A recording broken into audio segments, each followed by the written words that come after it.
On a January night in 1837, in a locked room at Sweetwater Plantation, Catherine Brennan sat in a corner chair, a blank ledger page before her and a pen trembling in her hand.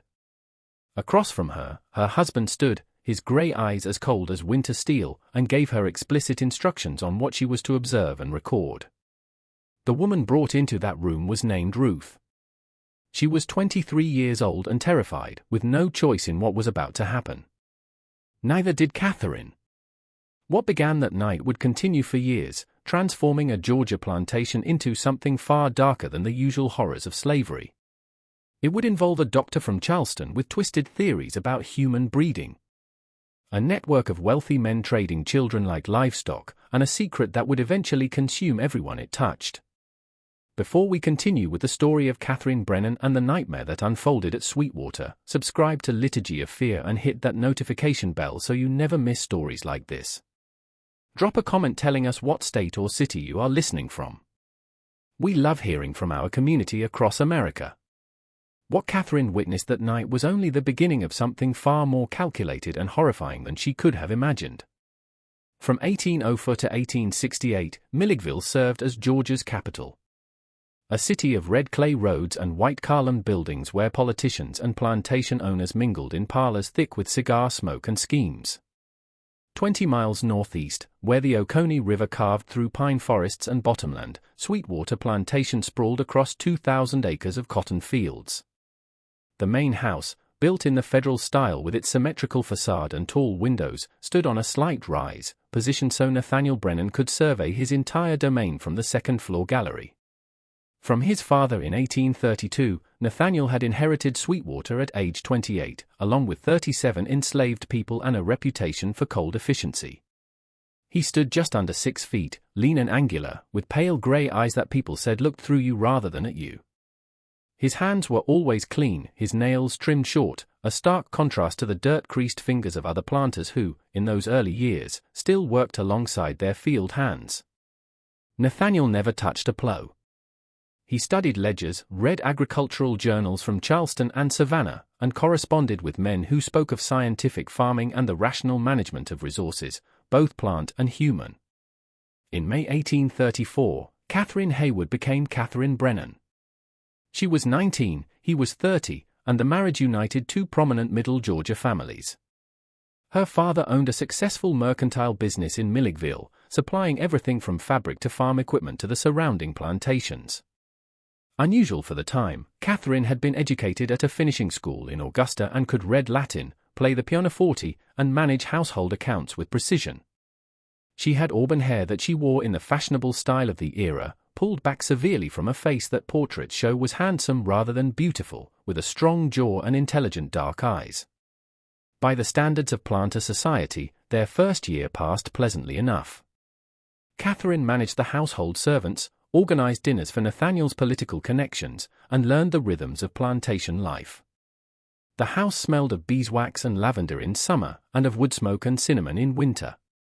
As most plantation mistresses did, she kept a garden of medicinal herbs, learning which plants soothed fever and which eased the pains of childbirth for the enslaved women who had no access to proper doctors. But by their second anniversary, the absence of children had become a source of tension. In a society that measured a woman's worth by her ability to produce heirs, Catherine's failure to conceive was whispered about at church socials and ladies' teas. Nathaniel said nothing directly, but Catherine noticed the way his jaw tightened when friends mentioned their growing families, the way he would leave the room when someone asked when they might hear the patter of little feet at Sweetwater. In September 1836, Nathaniel brought a doctor from Augusta to examine Catherine. For 3 days the man stayed at the plantation, conducting examinations that Catherine later described in her diary as humiliating beyond measure. His conclusion, delivered to Nathaniel in the study while Catherine waited in the parlor, was definitive. Some defect in her womb made conception impossible. The doctor used technical terms Catherine did not understand, but the message was clear: she would never bear children. Nathaniel's response was not the anger Catherine might have expected. Instead, he became eerily calm. He thanked the doctor, paid him generously, and sent him back to Augusta. That night at dinner, he told Catherine that he had been doing a great deal of reading. he had corresponded with men in Charleston who were studying what they called natural philosophy, the science of heredity and breeding. If Catherine could not give him an heir through natural means, he would pursue alternative methods. Methods that were, he assured her, perfectly legal under Georgia law, and widely practiced, if not widely discussed, throughout the South. Immediately, Catherine understood what he meant. The practice was indeed common, though rarely acknowledged openly. To increase their labor force without the expense of purchasing more slaves, planters would father children through enslaved women. These children, inheriting their mother's status regardless of their father's race, would themselves become property. Some planters kept these arrangements discreet. Others were blatant about it. But what Nathaniel proposed went far beyond the usual exploitation. He wanted her involved. He wanted her present. He wanted her to document everything. The first woman Nathaniel selected was named Ruth, 23 years old, tall and strong from years of field work. On a cold January night in 1837, Nathaniel had Ruth brought to a room on the east side of the main house, a room that had once been used for storing linens but which he had converted for this purpose. He ordered Catherine to be present, to observe, to take notes on Ruth's physical characteristics, her health, her demeanor. From that night, Catherine's diary entry was brief, the handwriting shaky. God forgive me, I did as he commanded. I sat in the corner with pen and paper while my husband destroyed what remained of my dignity and Ruth's humanity. She did not cry out. I think that was the worst part, the silence. But Catherine initially realized that Nathaniel's plan was even more elaborate. Over the following weeks, she discovered he had been reading extensively about the theories of selective breeding being discussed in agricultural journals and medical societies. These theories, which would later be recognized as the pseudoscientific racism that underpinned slavery's most horrific aspects, suggested that human beings could be improved through the careful selection of breeding pairs, just as one might breed horses or cattle for desirable traits. Nathaniel had decided to conduct an experiment. To Baldwin County, the spring of 1837 brought unseasonable warmth. The dogwoods bloomed early, filling the woods around Sweetwater with white blossoms that fell like snow in the slightest breeze.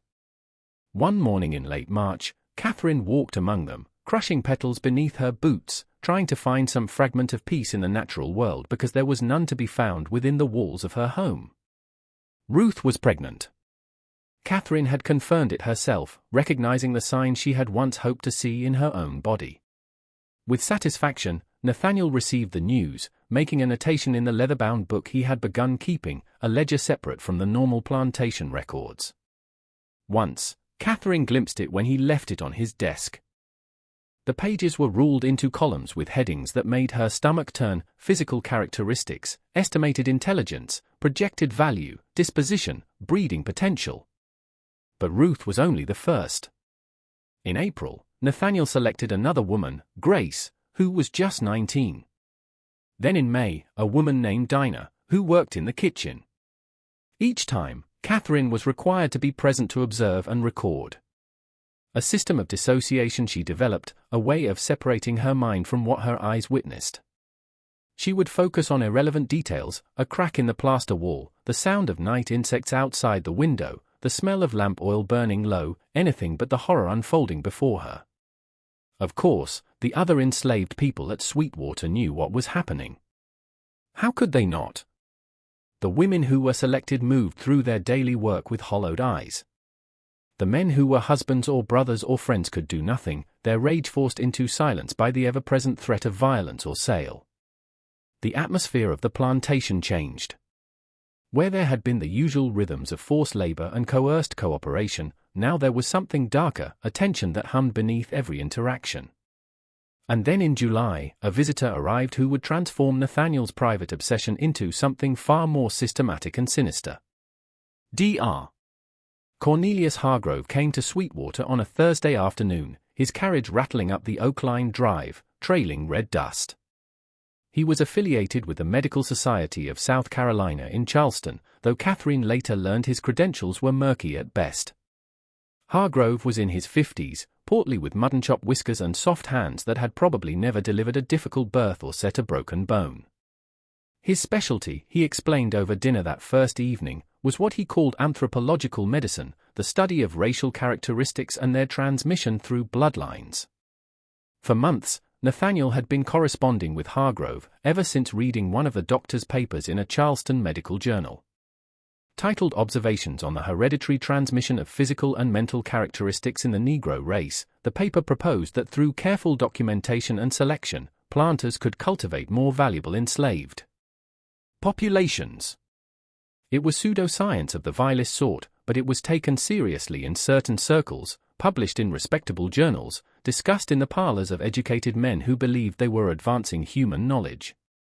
For 3 weeks that summer, Hargrove stayed at Sweetwater. He examined every enslaved person on the plantation, measuring skulls with brass calipers, recording the texture of hair, the shape of noses, the color of eyes. He conducted interviews, though calling them that dignified the process too much. He asked questions designed to assess intelligence and temperament, then recorded his conclusions in dense paragraphs filled with scientific-sounding terminology. Catherine was required to assist him, to hold his instruments, to record his measurements in a separate ledger he had brought. With growing horror, she watched him work. He showed particular interest in the children already born at Sweetwater, measuring them with the same cold precision, making predictions about their future value and utility. He discussed them as if they were a crop to be cultivated, variables in an experiment to be optimized. In the evenings, Hargrove and Nathaniel would sit in the study, the door closed, their voices low. Catherine learned to listen at the door, though what she heard made her wish for ignorance. They were planning something larger than Nathaniel's initial project. Hargrove knew other planters, he said. Men of vision who understood that the future of Southern prosperity lay in the scientific management of their human property. A network could be established. Information could be shared. Children with desirable characteristics could be traded or sold to continue breeding lines. It was Ruth who first told Catherine about the other thing that was happening. The thing that would prove even more disturbing than the breeding program itself. One morning in late August, when Nathaniel and Hargrove had ridden into Milledgeville for the day, Ruth came to Catherine. Ruth was 4 months pregnant, her condition beginning to show beneath her loose work dress. She stood in the doorway of Catherine's morning room, twisting her hands, clearly terrified but driven by something stronger than fear. "Mrs. Ruth said, her voice barely above a whisper. "I need to tell you something about the babies, the ones that have been born here before you came." Catherine's breath caught. She had assumed, though never asked directly, that there had been other children fathered by Nathaniel or his father in previous years. It was too common to even remark upon. But the way Ruth said it, the fear in her eyes, suggested something more. "Tell me," Catherine said. "Master Brennan," Ruth continued, "he's been selecting certain babies, the ones with lighter skin or different eyes or other things Dr. Hargrove looking for. After they born, after their mamas recover, men come in wagons at night. Take the babies away. Tell the mamas they being sold, but they don't never say where. And Mrs., we ask other folks at neighboring plantations when we allowed to visit, and none of them ever see these babies. They just gone." The room tilted. Catherine gripped the arm of her chair. "How many?" she managed to ask. "I don't know exacts. Maybe 20, 25 over the years. It started before the old Master Brennan died, but it gotten more since Dr. Hargrove started coming around." With a shaking hand, Catherine dismissed Ruth and sat alone in her morning room as sunlight crept across the floor. She thought of the ledger Nathaniel kept, the one with columns for projected value.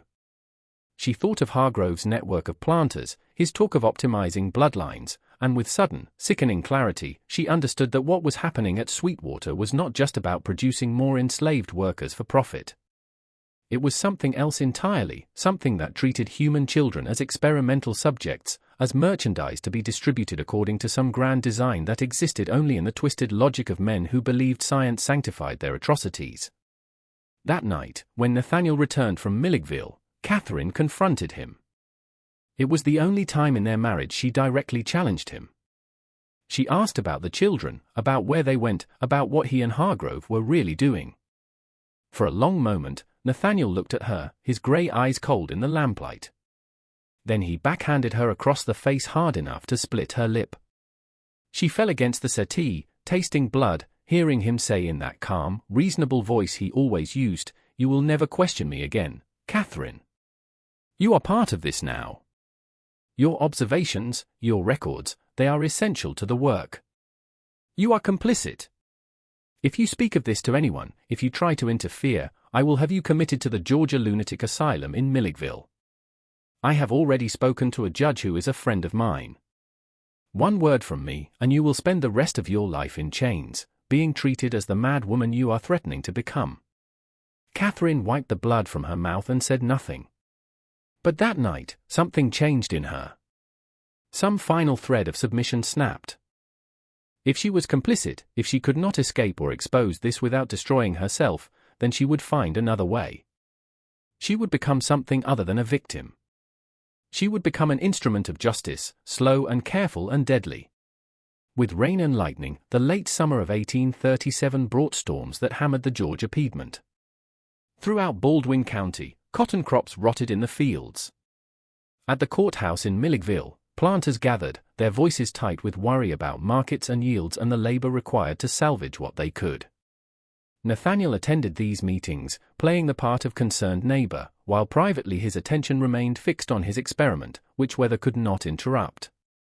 In September, Grace gave birth to a boy with unusually light skin and eyes that would eventually settle into a gray-green shade.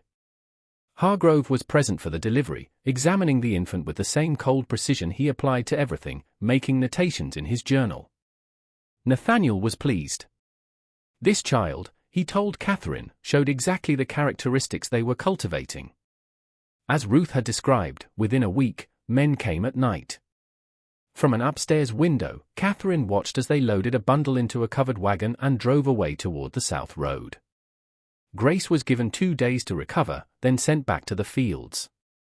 She moved like something broken, her milk-swollen breasts bound tight beneath her dress, her eyes focused on nothing. By then, Catherine had begun her own documentation. While Nathaniel and Hargrove kept their official records, Catherine started a secret diary that went beyond simple observation. She recorded the women's names, their children's names, approximate dates of birth.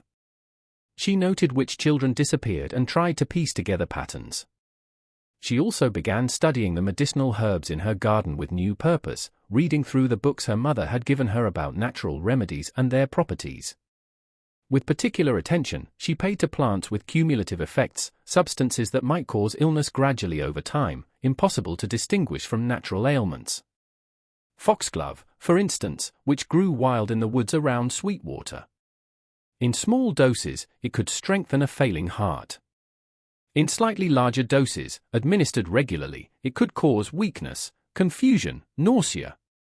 To poison someone slowly without detection required patience and precision. Catherine had both. In October, Ruth gave birth to a girl. This child had darker skin, more typical features. Nathaniel seemed disappointed. Hargrove examined the baby and made his notations, his tone suggesting this one was less valuable to their purposes. For this child, no men came. She stayed with Ruth, given the name Martha. Catherine felt an obscene relief that this baby, at least, would remain with her mother, even though remaining meant a life of enslavement at Sweetwater.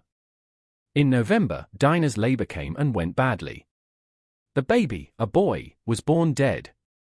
Dinah hemorrhaged and, despite Catherine's attempts to help, died 3 days later. Catherine cleaned the blood from Dinah's quarters herself, her hands shaking as she scrubbed.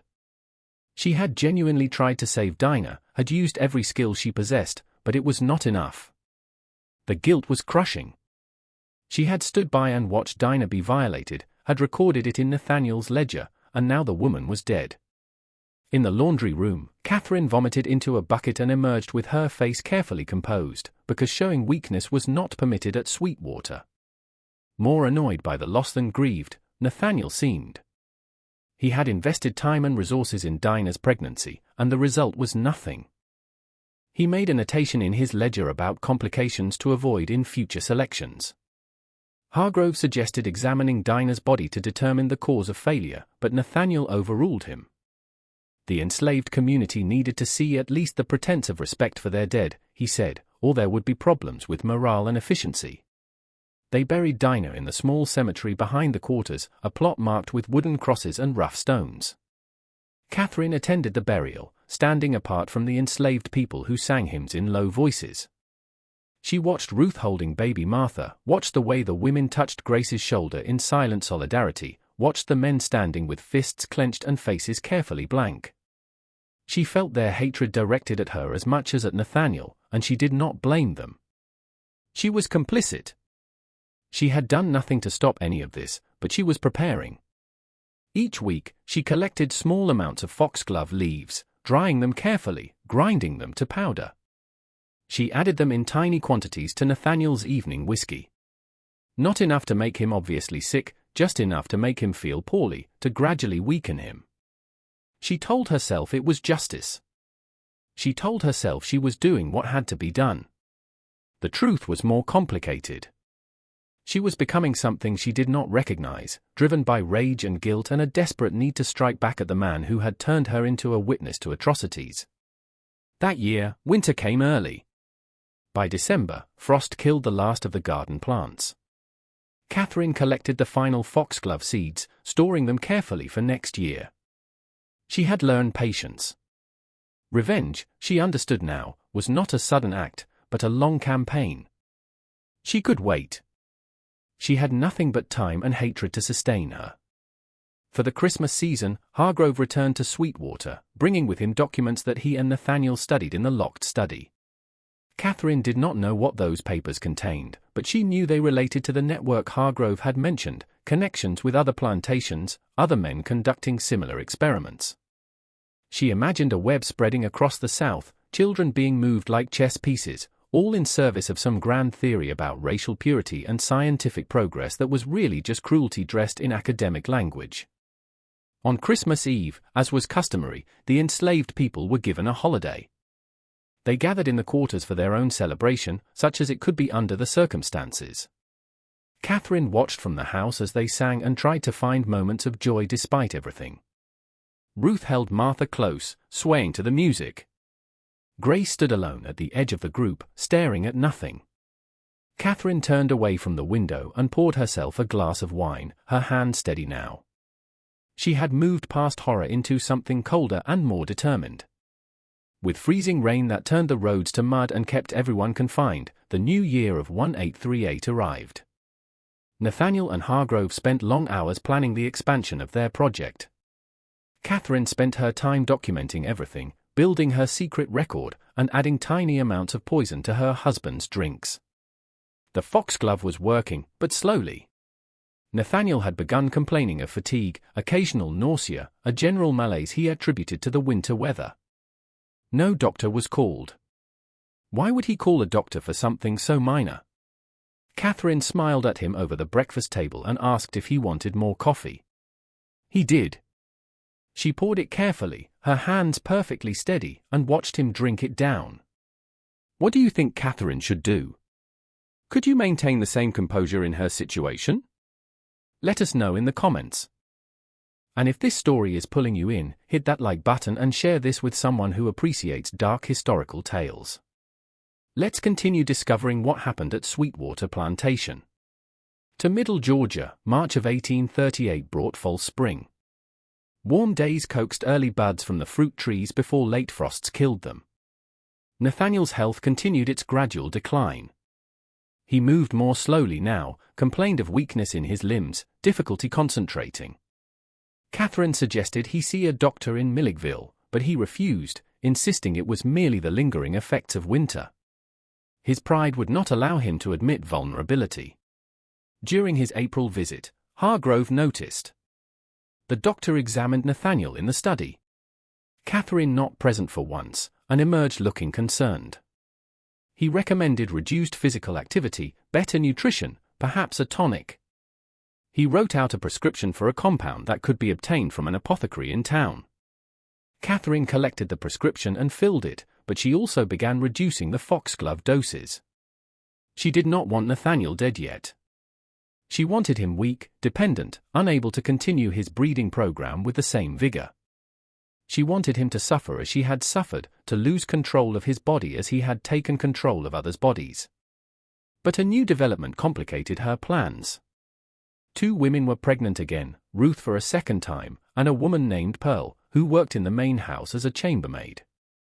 Pearl was 26, educated by previous owners who had taught her to read before economic troubles forced them to sell her south.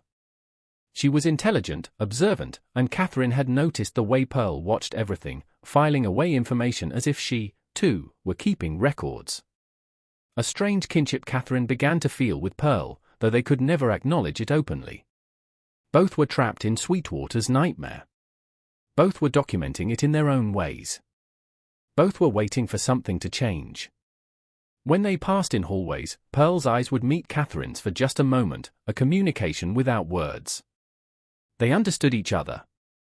It was Pearl who finally told Catherine about Samuel. One morning in late April, when Nathaniel and Hargrove had ridden into Milledgeville for a meeting with other planters, Catherine found Pearl alone in the laundry room, washing linens in water gone grey with soap. Catherine sent the other workers away on pretended errands, waiting until she and Pearl were alone before speaking. "I know you have been watching," Catherine said quietly. "I know you see everything that happens here just as I do, and I know you understand what my husband is doing." Pearl's hand stilled in the washwater. She looked at Catherine with those intelligent eyes, assessing, calculating risk. After a long moment, she said carefully, "What is it you want to know, Mrs.? Everything you think I should know. Everything that might help me stop this." Pearl glanced toward the door, ensuring they were truly alone. Then she spoke in a low voice, her words precise despite the danger of what she was revealing. "There is something Master Brennan has kept hidden from you. A boy. His name is Samuel. He was born 8 years ago, before you came to Sweetwater.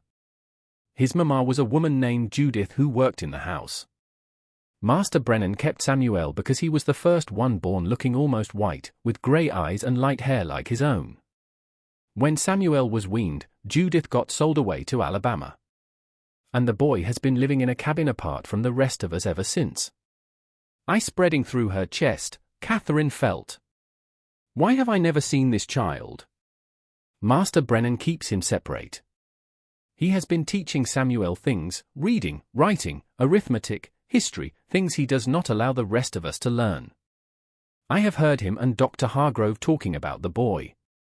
They say Samuel is proof that their breeding theories work. And Mrs. Pearl's voice dropped even lower. They are planning to use him. When he gets older, when he reaches manhood, they plan to have him father children himself. They want to create a whole line of people who look white but are still property under the law. People they can sell for fortunes to buyers who want servants that can pass in white society."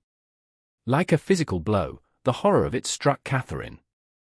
Nathaniel had fathered a son and was grooming that child to continue the cycle of exploitation, to become another instrument of the same violation that had brought him into existence. It was a legacy of trauma designed to perpetuate itself across generations. "Where is this boy kept?" Catherine asked. "In a cabin on the east side of the property, past the barn. Most afternoons, Master Brennan visits him for lessons. But Mrs., you should know Samuel is smart. Real smart. He understands what he is, what Master Brennan plans for him. I have seen the look in that boy's eyes. He is angry, and he is waiting for something. I do not know what, but he is not the obedient tool Master Brennan thinks he has created." With Pearl's words echoing in her mind, Catherine left the laundry room. Samuel, a son Nathaniel had kept, trained, shaped for some darker purpose. She needed to see this boy, to understand what 8 years under Nathaniel's instruction had created. That evening at dinner, Catherine took a calculated risk. She mentioned casually that she had heard there was a child at Sweetwater receiving an education. How unusual that seemed. Nathaniel's fork paused halfway to his mouth, his grey eyes fixing on her with sudden sharpness. "Where did you hear that?" His voice was controlled, but she heard the warning beneath it. "Servants talk," Catherine said with practiced indifference. "I pay attention to my household." With deliberate care, Nathaniel set down his fork. Samuel is part of the project, an experiment in potential. He demonstrates what careful selection and proper training can produce. I would like to meet him. No. Catherine met his gaze steadily. I have been present for every other aspect of this work. I have documented births, recorded characteristics, witnessed things that will haunt me until I die. Why should I not meet this child who is apparently so important to your vision? The silence stretched between them like a physical thing. She could see him calculating, weighing whether her request posed any real threat. His illness had made him more cautious, less certain of his control. Finally, he nodded once. Tomorrow afternoon. But you will observe only. You will not speak to him unless I permit it, and you will certainly not interfere with his education. With anticipation that bordered on dread, the next day dragged. Catherine moved through her morning tasks mechanically, her mind focused on the coming meeting. When Nathaniel finally came to collect her after the midday meal, she followed him across the yard toward a cabin set apart from the slave quarters. It was better built than the others, with glass windows instead of shutters and a small porch with actual steps. Inside, the space was spare but clean, a narrow bed in one corner, a table with 2 chairs, shelves holding books that Catherine recognized from Nathaniel's own library, and at a small desk near the window, a boy sat working through arithmetic problems on a slate, his handwriting neat and precise. Samuel looked up when they entered. Catherine's breath caught. The resemblance to Nathaniel was unmistakable in the angular face, the set of the jaw, those pale grey eyes. But his skin was lighter than she had expected, light enough that in different clothes, in a different context, he might pass unquestioned in white society. His hair was brown with golden undertones, falling across his forehead as he studied them. Samuel, this is Mrs. Brennan, Nathaniel said. His voice carried a tone Catherine had never heard before, something almost like pride. The boy stood smoothly, executing a formal bow that spoke of careful instruction. Good afternoon, Mrs. Brennan. His diction was perfect, without the dialect that marked most enslaved people's speech. Someone had worked hard to train that out of him. It is good to meet you, Samuel, Catherine managed. She wanted to say more, wanted to ask him questions, wanted to understand what this child thought and felt behind that carefully neutral expression. But Nathaniel was watching her closely. For the next half hour, Nathaniel demonstrated Samuel's abilities like a man showing off a prized horse. The boy read passages from books well beyond what most 8-year-olds could manage. He worked through mathematical problems with ease. He answered questions about history and geography with accuracy that suggested hours of study, and through it all, his face remained a mask, revealing nothing. When they finally left, walking back toward the main house, Nathaniel spoke with barely contained satisfaction. You see, he is proof that the theories are sound. With proper breeding and education, exceptional results are possible. In another 10 years, when he reaches maturity, he will be ready for the next phase. What next phase? Catherine asked, though cold certainty was already forming in her gut. He will father children of his own, of course. I have been corresponding with Callaway about potential matches. There are several plantations with girls from similar breeding programs. We will create pairings based on optimal characteristics. Samuel's children will represent the culmination of everything we have learned. Catherine stopped walking. You are planning to use your own son as breeding stock. He is not my son in any legal sense, Nathaniel said calmly. He is property, exceptionally valuable property, but property nonetheless, and he will fulfill the purpose for which he was created. It is no different than using a prize bull to improve one's cattle. He is a child, a human child. Nathaniel's expression hardened. He is a tool in a grand experiment. Do not allow yourself to become sentimental, Catherine. Sentiment has no place in scientific progress. That night, Catherine sat in her room with her hidden diary open before her, but found herself unable to write. The horror of what Nathaniel planned for Samuel seemed to dwarf even the other atrocities. This was not just exploitation or trafficking. This was the creation of a self-perpetuating system of abuse designed to continue across generations. Samuel would be forced to inflict on others what had been inflicted upon his mother, creating children who would themselves be trapped in the same cycle. She had to find a way to stop it. But how? Nathaniel held all the power. The law was entirely on his side.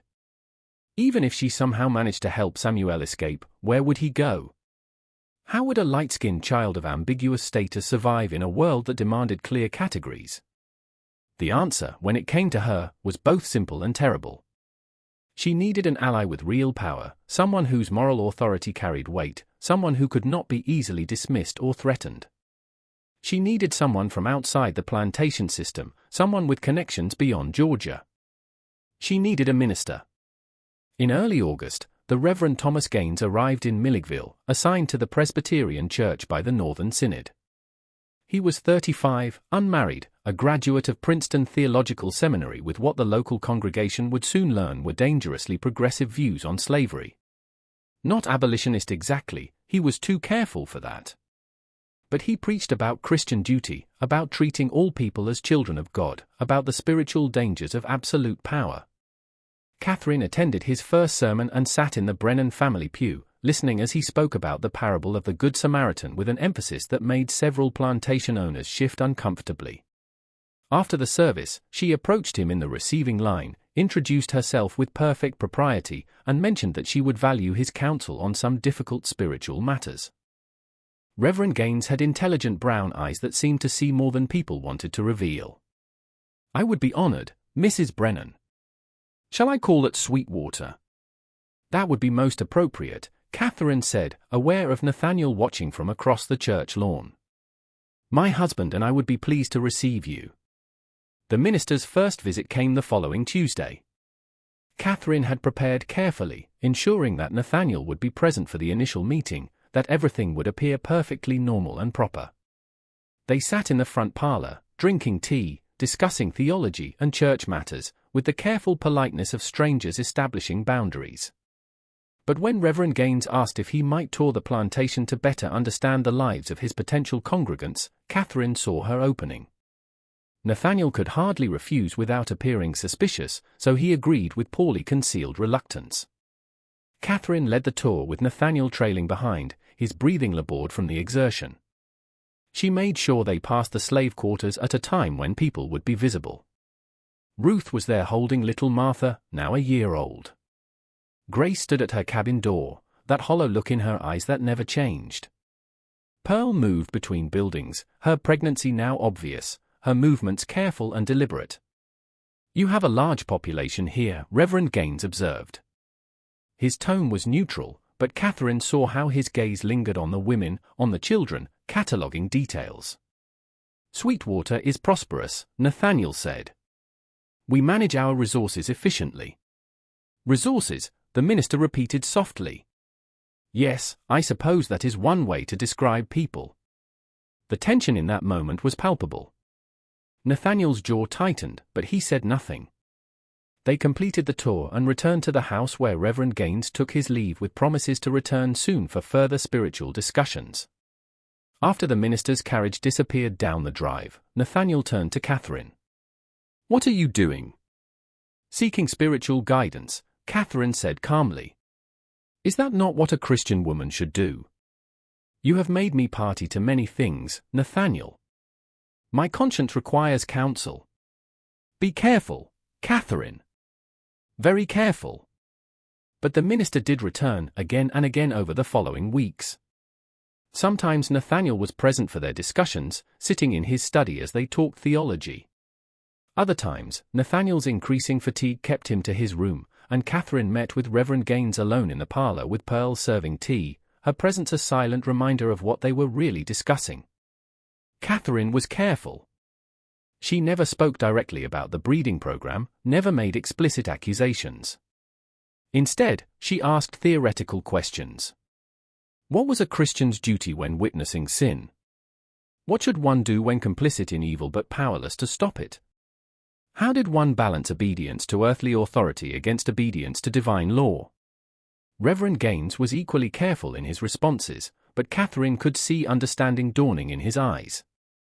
He began asking his own questions, gentle and indirect, about the children at Sweetwater, about their fathers, about what happened to babies born on the plantation. Catherine answered with vague gestures and meaningful silences, letting him piece together the truth.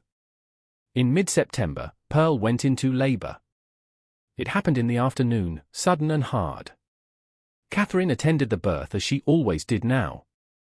Her presence required by Nathaniel even though he himself stayed away from the actual delivery. For 6 hours, Pearl labored, her face slick with sweat, her hands gripping the bed frame until her knuckles went white. When the baby finally came, a girl with skin lighter than Pearl's but darker than Samuel's, Catherine wrapped the infant and placed her in her mother's arms. "Her name is Grace," Pearl said, her voice hoarse from screaming. After the first one who lost everything. Catherine looked at this woman who had helped her, who had shared information at great risk, who had just endured agony to bring forth a child she might not be allowed to keep. "I will not let them take her," Catherine said quietly. "I promise you, Pearl. Whatever it costs me, I will not let them take this baby." It was a rash promise, perhaps an impossible one, but she meant it. She had stood by too long, witnessed too much. If she could not save all the children who had already been stolen, she could at least fight for this one. That night, Nathaniel came to inspect Pearl's baby. He brought his ledger, making his usual notations about characteristics and potential value. Catherine watched him with barely concealed rage. When he finished and turned to leave, she followed him to his study. "This one stays," Catherine said. Nathaniel looked up from his desk. "That is not your decision." "I am making it my decision. Pearl's baby will not be sold. She will remain here with her mother. And if I disagree, then I will go to Reverend Gaines and tell him everything, every detail of your breeding program, every child sold through Callaway's network, every aspect of your grand experiment. I will give him documentation with names and dates. I will destroy you, Nathaniel." It was a dangerous gambit. Nathaniel could still have her committed, could still silence her through force or institutionalization. But his illness had weakened him, and they both knew it. More importantly, Reverend Gaines's presence in Milledgeville had changed the calculation. The minister had connections to the Northern Church, to people who might actually listen if accusations were made by a clergyman rather than a supposedly hysterical woman. Nathaniel studied her for a long moment. "You think you have power here? You think you can dictate terms to me in my own house? I think we both have something to lose," Catherine said. "And I think you are practical enough to recognize a stalemate when you see one. Pearl's baby stays. That is the price for my continued silence. One child, that is all you ask." Catherine hesitated, then pressed further. "And no more women selected for your program. What has been done is done, but no more. You ask me to abandon years of work. I ask you to stop committing evil in the name of science. If you refuse, I will ensure that everything you have built comes crashing down, even if it destroys me in the process." The standoff lasted for days. Nathaniel said neither yes nor no, simply withdrawing into cold silence. Catherine held firm, continuing her meetings with Reverend Gaines, continuing to document everything in her hidden diary. Pearl remained in her cabin with baby Grace, suspended in uncertainty, not knowing whether the child would be taken in the night as so many others had been. Then, one evening in late September, everything changed. Just when we thought Catherine had gained some small measure of control over the horrors at Sweetwater, new complications emerged that will test her resolve and her courage to their absolute limits. If this story is gripping you, share it with someone who appreciates complex historical mysteries. Hit that like button and subscribe so you never miss our investigations into America's hidden past. The darkest revelations are still ahead. On a Thursday morning, Reverend Gaines arrived at Sweetwater unannounced, his face grave. Catherine received him in the front parlor, immediately sensing that something had shifted. The minister waited until Pearl had served coffee and departed before speaking. "I have been making inquiries," he said quietly, "about the matters we have discussed. I spoke with colleagues in Savannah and Charleston, with people who might know about certain networks operating between plantations." Catherine's pulse quickened. And what did you learn? Enough to trouble me deeply. Enough to suggest that what happens here is part of something larger and more organized than isolated incidents of immorality. Mrs. Brennan, I need you to tell me directly. Are children being bred deliberately at Sweetwater and then sold into trafficking networks? Catherine had spent weeks building up to this moment, preparing careful half-truths and implications. But faced with the direct question, with this man who genuinely seemed to care about justice, she found herself unable to maintain the pretense. Yes, she said simply. My husband and a doctor from Charleston named Hargrove have been conducting what they call a breeding experiment. They select women. My husband fathers children, and those with certain characteristics are sold through a man named Edmund Calloway to buyers in the Caribbean and South America. I have been forced to witness and document everything. I have records, Reverend Gaines, names, dates, physical descriptions, evidence of at least 40 children who have disappeared from this plantation over the past decade. The minister's face had gone pale. God in heaven. And you have proof of this? I have documentation, but I have not yet determined what to do with it. If I go to local authorities, they will dismiss me as a hysterical woman, or my husband will have me committed to the lunatic asylum. The law gives him every right to do with his property as he wishes, and that includes both the enslaved people, and to a large extent, me. Reverend Gaines stood and paced to the window, looking out over the grounds of Sweetwater. This is worse than I imagined. What you describe is not merely the sin of slavery, which is bad enough, but a systematic abuse that turns human beings into experimental subjects, into merchandise in a trafficking scheme. Yes, Catherine said, that is exactly what it is. I need to see your documentation, and then we need to determine how to proceed. There are people in Atlanta, in the state government who might listen. There are federal prosecutors who handle smuggling cases. If we can prove international trafficking, there might be legal recourse even in Georgia. For the first time in months, Catherine felt a flicker of hope. I will get you the documents, but Reverend, you must understand the risk. My husband has threatened me, and he has connections throughout this region. If he learns what we are planning, then we must be very careful, the minister said, and we must move quickly. They made plans for Catherine to copy portions of her documentation and pass them to Reverend Gaines during his next official visit. He would take them to contacts in Atlanta and Savannah, people he trusted to handle such explosive information properly. It would take time, weeks, or possibly months, to build a case strong enough to overcome the legal and social protections Nathaniel enjoyed. But it was a start. Catherine should have known that secrets at Sweetwater never stayed hidden for long. 2 days after Reverend Gaines's visit, Catherine was in her morning room working on her needlework, a pretense of normalcy she maintained even as her mind raced with plans and possibilities, when Nathaniel entered without knocking. His face was flushed despite his usual pallor, his eyes bright with anger. You have been corresponding with the minister, he said. It was not a question. Catherine's hand stilled on her embroidery. He is our clergyman. Of course, I speak with him. Do not play games with me, Catherine. I know what you are doing. I know you have been feeding him information about our private affairs. Your affairs, Catherine corrected. I have merely been seeking spiritual counsel on matters that trouble my conscience. In 3 strides, Nathaniel crossed the room and gripped her wrist hard enough to bruise. You will cease all contact with Reverend Gaines. You will not speak to him again at church or anywhere else. You will not write to him. You will not continue whatever scheme you have concocted. Catherine met his eyes steadily, refusing to flinch, though his grip was painful. Or what, Nathaniel? Will you lock me away? We have had this conversation before. I have taken precautions. If anything happens to me, if I suddenly disappear or fall mysteriously ill, information will reach people you cannot control. You think yourself so clever, Nathaniel hissed. But you forget that I control everything in this house. Every person, every action, every breath you take. He released her wrist, and she resisted the urge to rub the reddened skin. After he left, Catherine sat very still, thinking through the implications.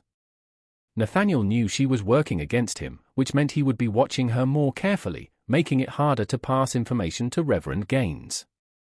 She needed another way to communicate, another channel that Nathaniel could not easily monitor. The answer came from an unexpected source. That evening, Samuel appeared at the kitchen door asking for Pearl.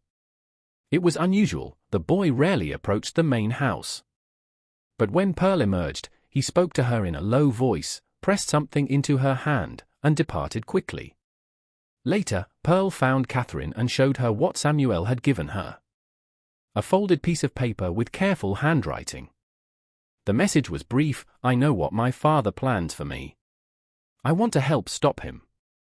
I can carry messages. He does not watch me closely."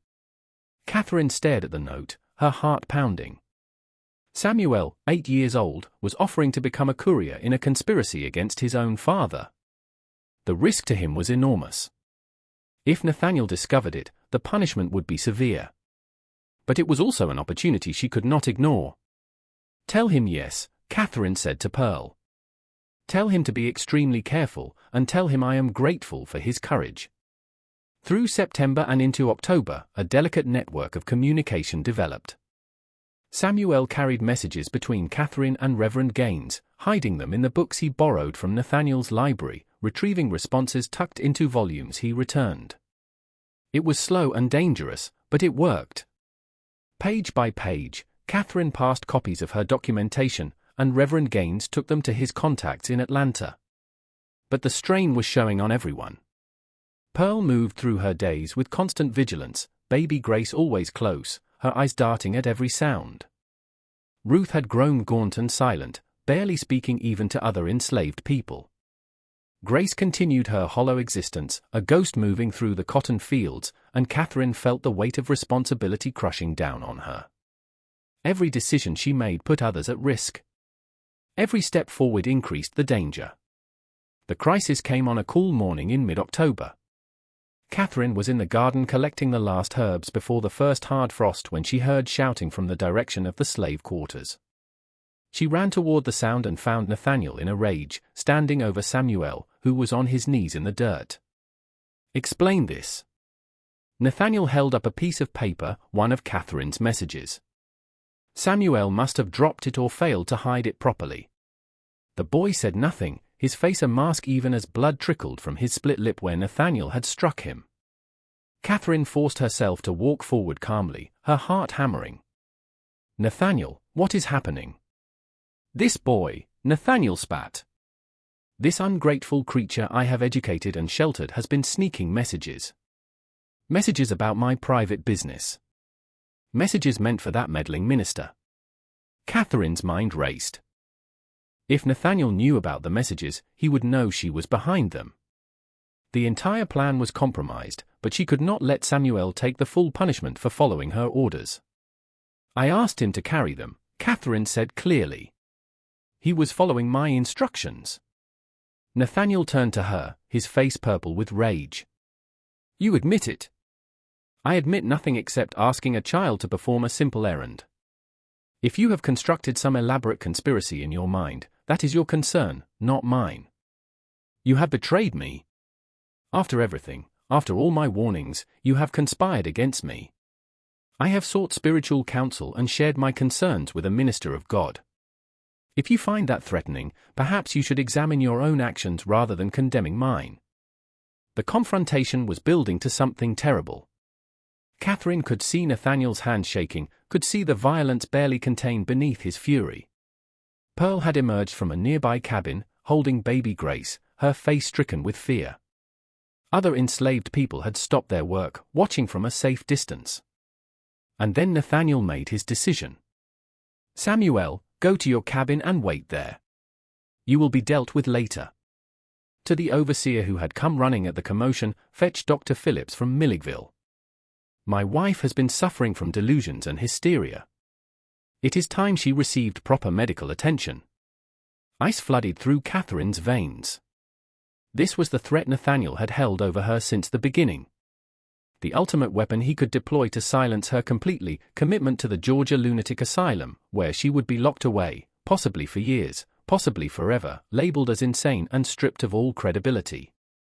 "You cannot do this," Catherine said, fighting to keep her voice steady. "I can do whatever is necessary to protect my household and my interests," Nathaniel replied. "You have proven yourself incapable of rational thought. You have become a danger to yourself and to the proper order of this plantation. I am acting out of concern for your welfare." The overseer had already departed toward the stable to saddle a horse. Within an hour, Dr. Phillips would be on his way from town. Catherine had perhaps 60 minutes to prevent the destruction of everything she had worked toward. She looked at Samuel, still kneeling in the dirt, at Pearl holding baby Grace, at Ruth standing in her cabin doorway with Martha clinging to her skirts. At all the faces watching this confrontation, all the people whose lives would continue in suffering if she failed now. "I have documentation," Catherine said quietly, "of everything. Every woman you violated, every child born and stolen, every transaction with Calloway, every conversation with Hargrove about your breeding experiments. I have names, dates, amounts paid. I have copied letters describing your international trafficking network. And I have given all of it to Reverend Gaines with explicit instructions to send copies to newspapers in Charleston, Savannah, and Atlanta, to the state attorney general, to federal marshals, and to church authorities throughout the South if anything happens to me." Nathaniel's face went from purple to pale. "You are lying." "Am I?" Catherine walked closer to him, lowering her voice so only he could hear. "You taught me to observe, to document, to plan with patience. Did you truly believe I was doing that only for your benefit? I have been building a case against you for over a year. Every time you forced me to witness your crimes, I was recording them. Every conversation you had with Hargrove and Calloway that you thought I was not paying attention to, I was memorizing. Every child that disappeared in the night, I noted the date and description." "No one would believe you," Nathaniel said. But his voice had lost its certainty. "Perhaps not if I were alone. But Reverend Gaines believes me. And he has connections to people in Atlanta, in the federal government, in newspapers that are not controlled by plantation interests. Even in the South, Nathaniel, there are limits to what people will tolerate. Slavery is one thing. It is legal, sanctioned, woven into our economy. But international child trafficking, organized breeding programs documented like livestock experiments, that is something else entirely. That is scandalous enough to bring scrutiny even here." Pearl stepped forward, still holding baby Grace.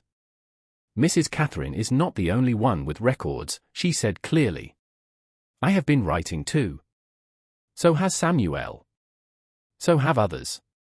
We may be enslaved, but we can read and write. And we have been documenting everything.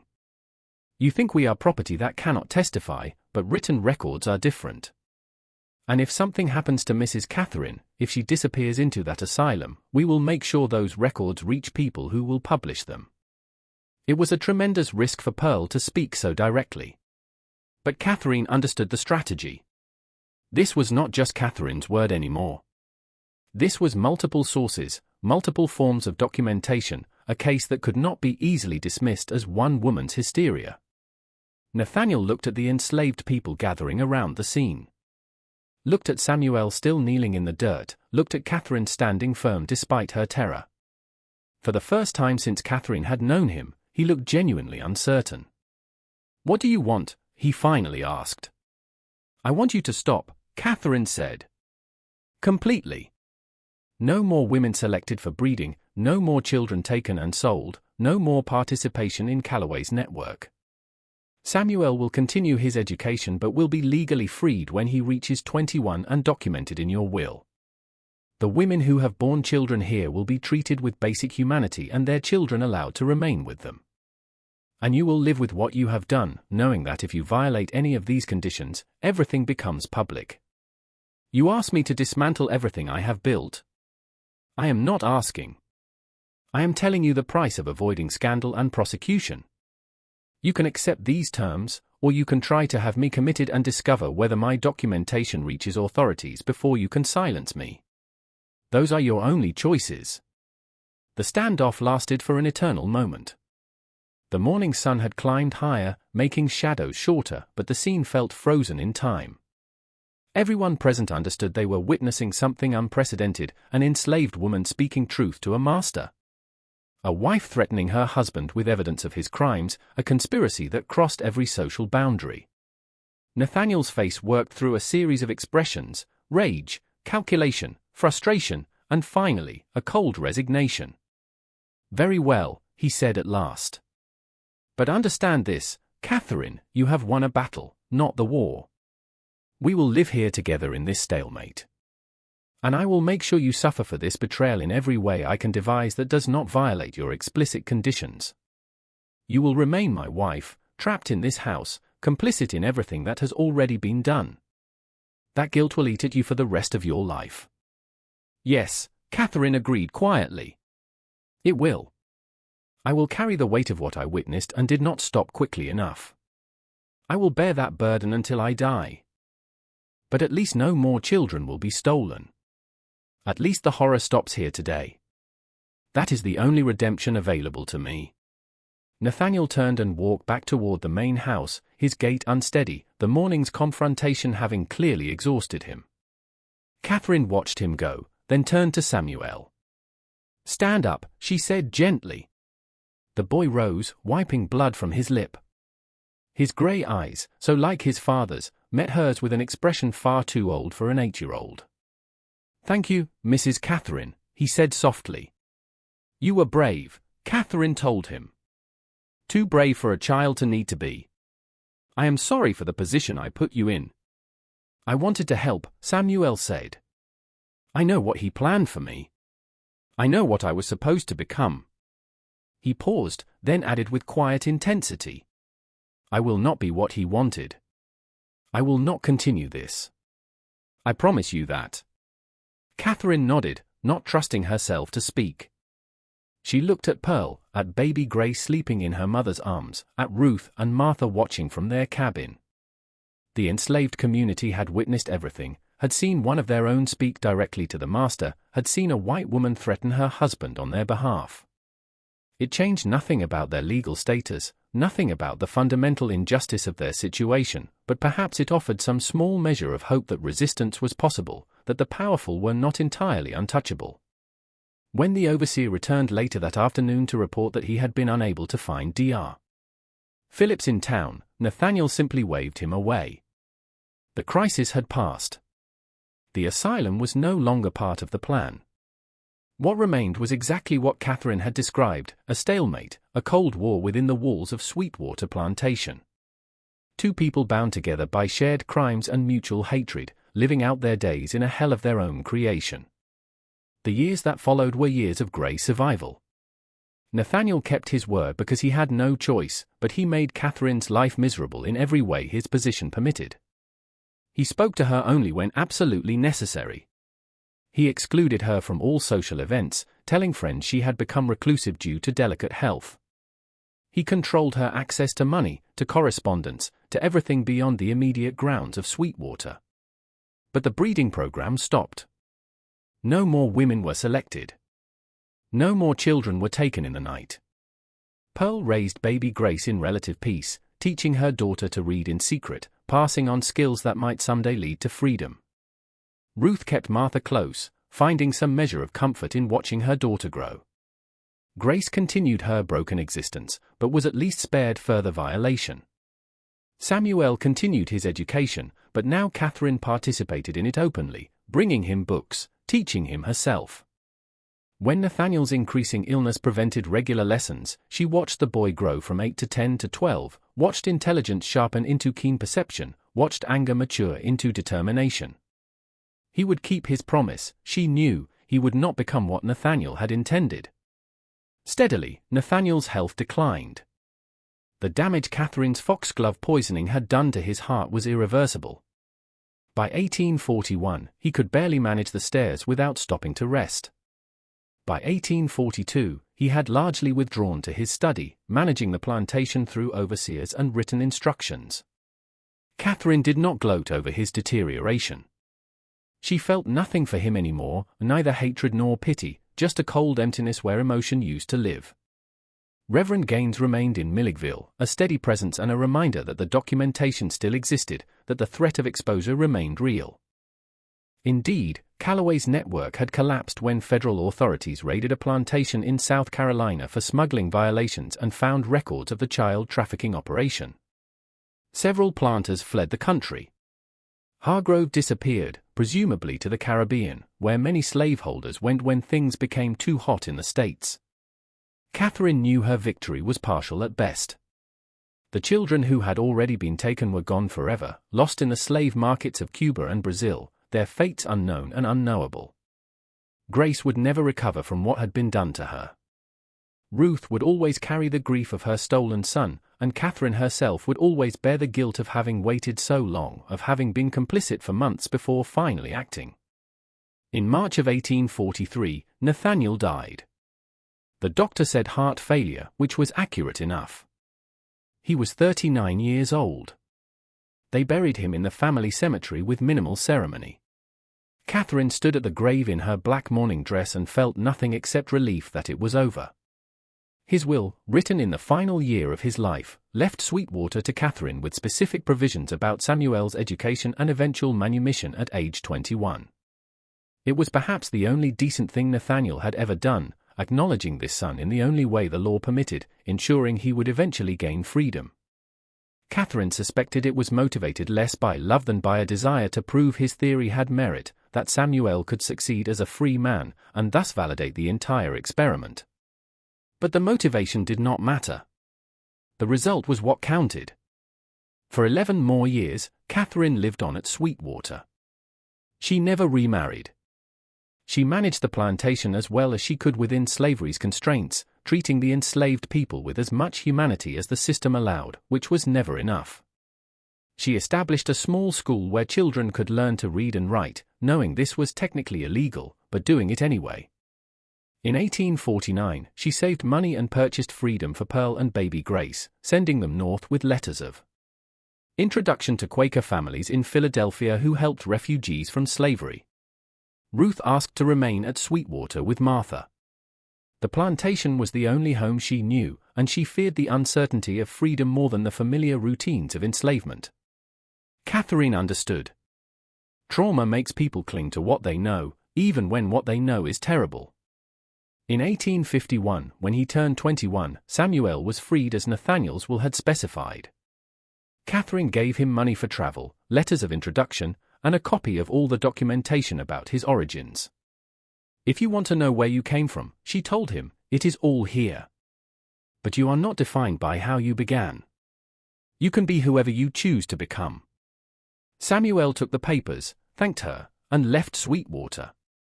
He traveled north to Philadelphia, found work as a clerk, married a free black woman, and built a life under an assumed name. He never returned to Georgia. His children would grow up knowing they were descended from enslaved people, but not knowing the specific horror of their grandfather's breeding program. That knowledge died with Samuel in 1897, though researchers would eventually piece it together from the documents Catherine preserved. As the 1850s progressed, Catherine herself grew increasingly frail. The years of stress, guilt, and constant vigilance had taken their toll.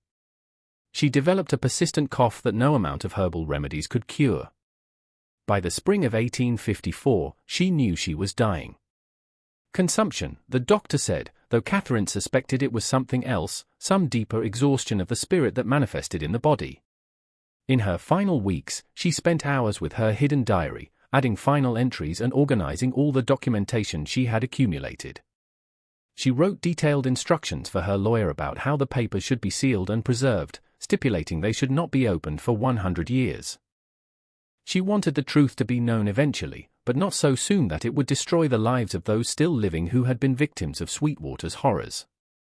In those last days, Ruth came to visit her, bringing Martha, now a young woman of 16. They sat beside Catherine's bed in comfortable silence. These three women who had been bound together by shared trauma, each carrying their portion of grief. "Did we do enough?" Catherine asked Ruth. "Did stopping it when we did matter, or was it too little too late?" Carefully, Ruth considered the question before answering.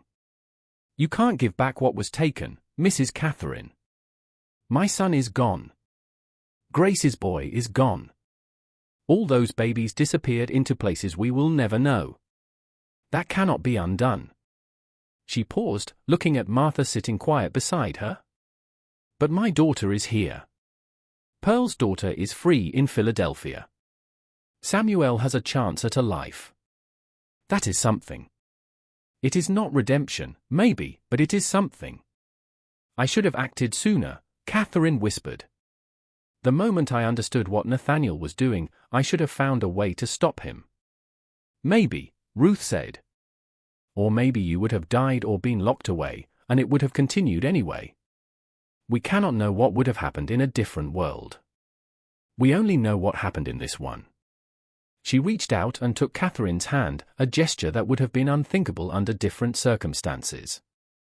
You did what you could when you could do it. That is all any of us can do. On May 3, 1854, Catherine died at the age of 42. She was buried beside Nathaniel in the family cemetery, an irony that would not have escaped her. Her will divided Sweetwater's land among the enslaved people who remained there, freeing all of them and giving them ownership of small parcels. It was challenged in court by distant Brennan relatives, and most of the formerly enslaved people eventually sold their portions because they lacked the capital to work the land and faced constant harassment from neighboring white landowners. But for a brief moment, the vision of justice Catherine had fought for was partially realized. The documentation she preserved, Nathaniel's ledgers, her hidden diary, the letters and records of Callaway's network, was sealed by her lawyer and placed in storage in the Baldwin County Courthouse. A note on the outside of the box read, "Not to be opened until 1954. Over the decades, county clerks transferred it from storage room to storage room. Its contents forgotten by everyone except a few archivists who maintained the courthouse records. In 1867, 2 years after the Civil War ended, the main house at Sweetwater burned. Whether it was accident, arson by former enslaved people, or deliberate destruction by Catherine's heirs who could not bear what the place represented, no one recorded. The slave quarters were gradually dismantled, their lumber used for other buildings. The land was subdivided and sold to small farmers.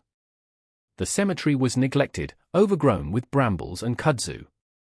By the early 20th century, few people in Baldwin County remembered that Sweetwater Plantation had ever existed. It became one of thousands of forgotten places where slavery's horrors had unfolded, its specific crimes lost to time and deliberate forgetting, until 1954. A historian from the University of Georgia named Margaret Fletcher was researching antebellum plantation records for her dissertation. She was in the Baldwin County Courthouse going through old property records when she found the sealed box with its century-old instruction. Curious, she brought it to the county clerk's attention. After confirming that the 100-year seal period had passed, they opened it. What they found shocked even researchers accustomed to slavery's documentation. Catherine's diary was the most damning, written in increasingly erratic handwriting, but with precise details about dates, names, and transactions. Nathaniel's ledgers provided cold scientific notation of his breeding program. Letters between Hargrove, Callaway, and Nathaniel laid out the full scope of the trafficking network, and Pearl's hidden records, written in tiny script on whatever scraps of paper she could find, provided the enslaved people's perspective on what they had endured.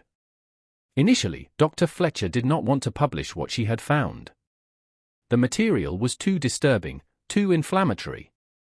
But her advisors convinced her that this was exactly the kind of primary source documentation that needed to be preserved and studied, no matter how painful. Her dissertation, completed in 1956, included extensive excerpts from the Sweetwater documents. It was published by a university press in 1958 under the title Sweetwater, a case study in scientific racism and domestic trafficking in antebellum Georgia. The book caused controversy. Some historians praised it for its unflinching examination of slavery's pseudoscientific justifications. Others criticized it as sensationalistic or accused Fletcher of focusing on extreme cases that were not representative of typical plantation management. Descendants of the Brennan family tried unsuccessfully to suppress publication, arguing it defamed their ancestors, but the documentation was real. The crimes had happened. And slowly, over the following decades, other researchers began finding similar evidence at other plantations. proof that what happened at Sweetwater was not unique, but part of a broader pattern of systematic exploitation masked by the language of science and progress. When Fletcher's book was published, Samuel's descendants learned about their family's origins. His grandson, Robert Cunningham, Samuel had taken his wife's maiden name when they married, was a physician in Philadelphia. He read the book and finally understood why his grandfather had never spoken about his childhood, why he had seemed to carry such profound sadness beneath his successful life. Robert wrote to Fletcher, thanking her for preserving the truth even though it was painful. And he provided family records that helped researchers trace what had happened to Samuel after he left Georgia. Pearl's granddaughter, a teacher in Boston, also contacted Fletcher after reading the book. She shared stories that Pearl had told her family about Sweetwater, about Catherine, about the resistance that happened in whispers and coded messages. These oral histories, combined with the written documentation, created a fuller picture of how enslaved people survived and resisted even in the most horrific circumstances. Ruth's descendants were harder to trace. Martha had remained in Georgia, married, and had children, but the family had scattered during the early 20th century's Great Migration north. Some researchers believe they located Martha's great-granddaughter in Detroit in the 1970s, but the connection was never definitively proven. Grace, the woman whose suffering had been so visible to Catherine, left no descendants. She died of pneumonia in 1862, still enslaved, still carrying the trauma of what had been done to her. Her name appears in Catherine's diary 47 times, always with notations about her condition, her silence, her hollowed-out existence. She represents the countless victims whose stories were not preserved, whose suffering left no mark except in the memories of those who witnessed it. The story of Sweetwater forces us to confront uncomfortable truths about American history. It shows how evil can be rationalized through the language of science and progress. It demonstrates how systems of oppression operate not just through open violence, but through bureaucratic organization, careful documentation, and networks of cooperation among people who believed they were advancing human knowledge. It reveals the limited options available even to privileged women when they found themselves complicit in atrocities they had no legal power to stop. Catherine Brennan was not a hero in any simple sense. She waited too long. She was complicit in suffering she documented but did not immediately resist. She benefited from the same slave system that enabled Nathaniel's crimes. Her eventual resistance came only after she had witnessed unspeakable horrors and failed to prevent them. But she also preserved evidence that would otherwise have been destroyed. She risked her freedom and possibly her life to stop what she could stop. She used what limited power she possessed to save at least some children from trafficking.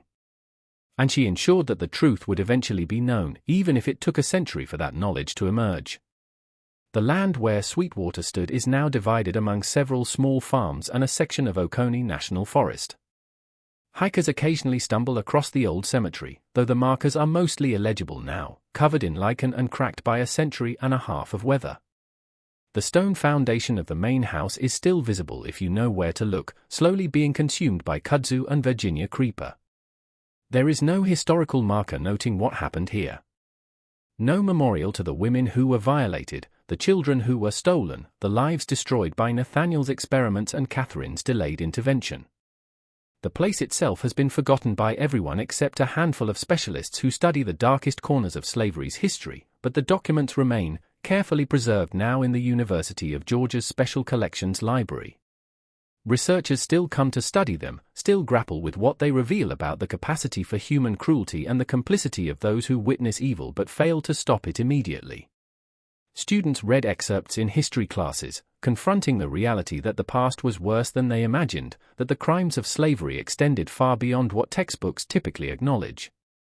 And Samuel's story, Pearl's story, Ruth's story, and Catherine's story continue to be told, imperfect and disturbing as they are, because forgetting would be worse than remembering. The truth, no matter how painful, serves as a warning about what happens when power is unchecked, when human beings are treated as property, when science is perverted to justify atrocity. This is the story of Sweetwater Plantation. Not a ghost story or a tale of supernatural horror, but something far more terrifying. A true account of what human beings are capable of doing to one another when law and custom permit it, when economic incentives reward it, when pseudoscience rationalizes it. The real horror is not that such things happened in some distant, unimaginable past. The real horror is that they happened within the lifetimes of people whose grandchildren are still alive today. The real horror is how easy it is to forget, to minimize, to look away from evidence that makes us uncomfortable. What do you think of this story? Could Catherine have done more? Should we judge historical figures by the standards of their time or by universal moral principles? How do we reckon with the fact that many people benefited from systems they knew were wrong but felt powerless to change? These are questions without easy answers. But they are questions we must continue to ask. If this investigation into America's hidden history affected you, subscribe to Liturgy of Fear and hit that notification bell so you never miss our deep dives into the past's darkest corners. Share this video with others who want to understand the truth about slavery beyond what textbooks teach. Leave your thoughts in the comments. We read them all, and your perspectives add to our collective understanding of these difficult histories. These stories are uncomfortable, but they are necessary. Only by confronting what really happened can we ensure it never happens again.